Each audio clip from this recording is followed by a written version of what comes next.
Assalamualaikum warahmatullahi wabarakatuh. Saya Rahmalia Irmawati. Saya Lulatul Manuna. Saya Eni Pujiati. Saya Devita Yulianti. Kami dari kelompok 9 akan melakukan penelitian di Bank Jatim Syariah Cabang Surabaya dengan tema Peran Akuntan dan Informasi Akuntansi. Cek bersama dengan Ibu Gisel selaku narasumber. Boleh Ibu perkenalkan terlebih dahulu? Oh ya, perkenalkan nama saya Gisela. Saya dari unit akuntansi cabang Syariah Surabaya. Untuk pertanyaannya yang pertama, menurut Ibu apa saja skill utama yang harus dimiliki oleh seorang akuntan dalam ruang lingkup perbankan? Kemampuan dalam mengelola angka dan ketelitian, kurang lebih sih itu. Untuk pertanyaan selanjutnya, untuk proses akuntansi sendiri di bank itu meliputi apa saja, Bu? Karena kita itu cabang ya, kalau cabang itu kan lebih ke operasional, sedangkan di kantor pusat itu lebih ke konsep. Kalau akuntansi di cabang lebih seperti laporan keuangan, menyusun anggaran, membuat renbis, dan transaksi harian balance atau tidak, seperti itu kurang lebihnya. Pertanyaan selanjutnya, tujuan laporan keuangan yang dibuat oleh bank itu untuk apa, Bu? Untuk mengetahui posisi angka, jadi posisi pembiayaan kita pada hari ini berapa, posisi DPK kita pada hari ini berapa, laba rugi kita, terus rasio-rasio, kurang lebih seperti itu. Jadi bisa disajikan harian, bisa disajikan mingguan atau tahunan, bulanan, kurang lebih seperti itu.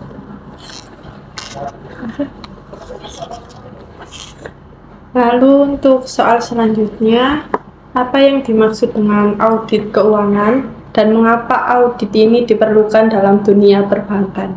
Kalau audit kan pada dasarnya lebih ke pemeriksaan ya, jadi memeriksa bagaimana kewajaran transaksi keuangan yang ada di cabang tersebut. Jadi misal auditnya cabang ya, auditnya cabang Surabaya ini, jadi harus memeriksa apakah transaksi keuangan di cabang Syariah Surabaya ini wajar atau tidak, sehat atau tidak, normal atau tidak, apakah ada kecurangan, apakah ada fraud, apakah ada selisih yang tidak diketahui oleh user, masing-masing usernya. Kurang lebih sih seperti itu. Baik, untuk soal selanjutnya, menurut Ibu, bagaimana cara menjaga akurasi dalam pembukuan dalam perusahaan perbankan? Pengecekan berkala sih, jadi kayak kalau di kita unit akuntansi itu setiap hari itu kan harus mencocokkan JL itu apa ya, kalau di mahasiswa itu kayak COA akun apa negaranya, penomoran itu loh. Iya. Kurang lebih seperti itu. Jadi kita tuh tiap hari ada kontrol COA, jadi tiap hari harus dilihatin yang mana yang kita ada beberapa COA nomor-nomor yang di akhir hari itu harus balance, harus sesuai. Yang harusnya letaknya negatif ya negatif, harus positif, tidak boleh terbalik atau tidak boleh nol. Ada yang harusnya nol tapi terisi, itu pasti kan bikin nggak balance. Kurang lebih sih di sini. Untuk selanjutnya, pernahkah Ibu membuat kesalahan dalam pencatatan saat bekerja? Jika pernah, bagaimana cara untuk menanganinya? Tidak pernah, karena kan sudah sistem ya semuanya ya. Jadi misal pun salah, yang salah kan sistemnya. Jika pun ada kesalahan, biasanya kita tuh bisa melakukan koreksi manual atau jurnal penyesuaian. Kurang lebih seperti itu sih, jika ada.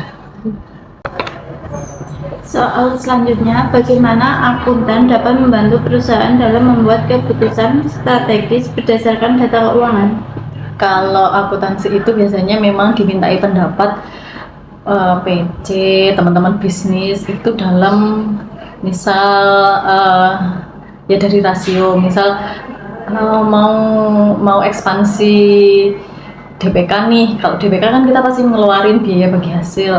Nah itu kan pasti tanya akuntansi apakah rasionya masih untuk mengeluarkan biaya tersebut, seperti itu. Jadi kita tuh lihatnya laba ruginya berapa, atau masih ada anggarannya enggak sih, seperti itu. Jadi kalau masih, oh berarti bisa dibuku nih DPK-nya atau seperti itu. Kalau nggak gitu pembiayaan, misal pembiayaan Kalau saya ngasih, kan biasanya ada beberapa nasabah yang minta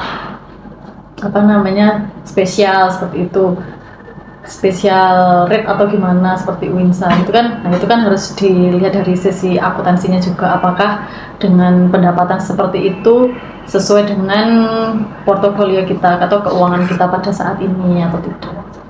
Kurang lebih dari memang dari data keuangan. Soal selanjutnya, apa yang dimaksud dengan transparansi keuangan dan mengapa hal ini penting dalam perbankan? Transparansinya itu ke masyarakat apa ke karyawan yang lain? Ke masyarakat. Ke masyarakat. Kalau masyarakat tuh biasanya, kalau ke masyarakat itu kenapa harus transparansi, kan ya biar tahu posisi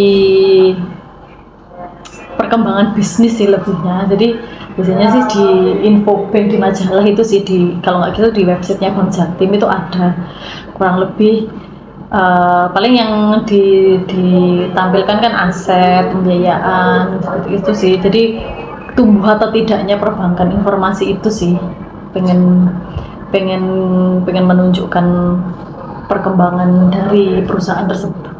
Lalu untuk karyawannya bagaimana, Bu? Kalau karyawan kan kita pasti nge-share tuh tiap hari. Kalau saya tuh tiap hari nge-share posisi kita tuh seperti apa, apakah ya biar tahu. Jadi kan mereka selama ini kan ya realisasi pembiayaan, realisasi dana, teman-teman yang bagian mengeluarkan biaya, terus teman-teman pembiayaan mendapatkan bagi hasil, teman-teman dana mengeluarkan bagi hasil, mereka kan hanya berkutat seperti itu.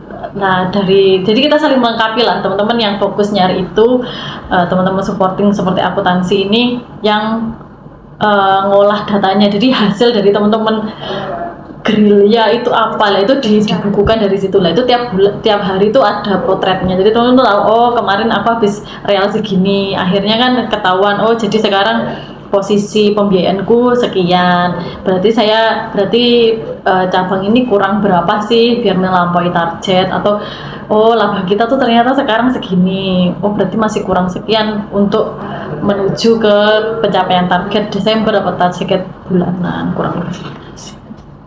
Soal selanjutnya, bagaimana akuntan dapat membantu bank dalam perencanaan pajak dan pengelolaan pajak?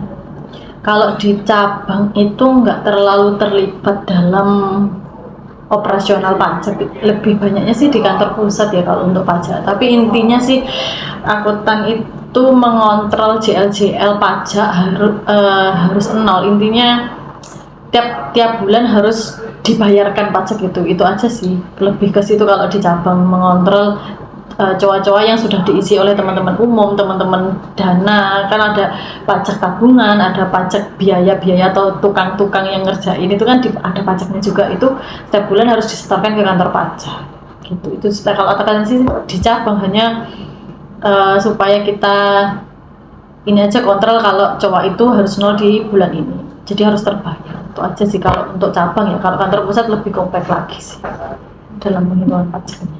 Soal selanjutnya, bagaimana akuntan perbankan dapat membantu perusahaan dalam pengelolaan keuangan mereka? Perusahaan itu kan butuh laporan keuangan untuk melihat rapot. Nah, ya seperti itulah fungsinya. Lebih ke situ sih, itu aja. Sudah. Terima kasih untuk Ibu Gisel sudah menjawab pertanyaan dari kita dan sudah meluangkan waktunya. Sekian dari kelompok kami. Wassalamualaikum warahmatullahi wabarakatuh.